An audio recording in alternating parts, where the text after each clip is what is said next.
Искршени и избрстени дрвореди, испасени низи од зеленчук, уништени лозови насади. Ова е пустошот што катадневно го оставаат стотината говеда кои неконтролирано се напаша на туги имоти во районот на Суитлакот. Оштетените граѓани се крајно револтирани. Велат не еден ден, но години се во прашање.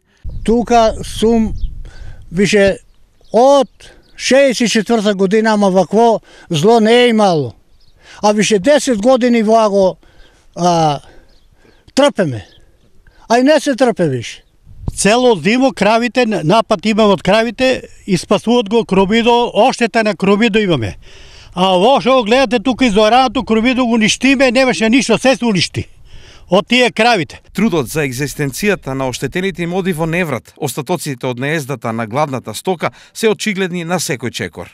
Во е од кравите. Види. Не само во. Сега таму кај имам и позади опасено од кравите. Оштетените очекуваат помош од надлежните. Бараме од надлежните вода се ставе крај више, да нема. Сакаме од власта, од полицијата, од градоначалнико да преземат мерки ово крај да се стае. Од Штипската полиција за ТВ Стар информираат дека постапиле согласно нивните надлежности, упатувајќи предупредување до сопственикот на проблематичните говеда да ги стави под контрола. Од друга страна, од Општинскиот комунален инспекторат нагласија дека споменатата локација е надвор од генералниот урбанистички план, а со тоа и надвор од нивните надлежности. Затоа оштетените ги упатуваат правдата да ја бараат по судски пат.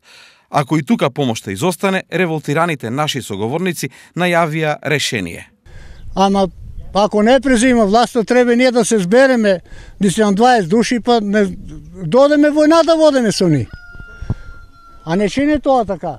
Времето не е сојузник на сограѓаните кои денеска се одважија и го актуализираа проблемот пред камерата на ТВ Стар. Уништувачкиот поход на пуштените говеда на паша продолжува.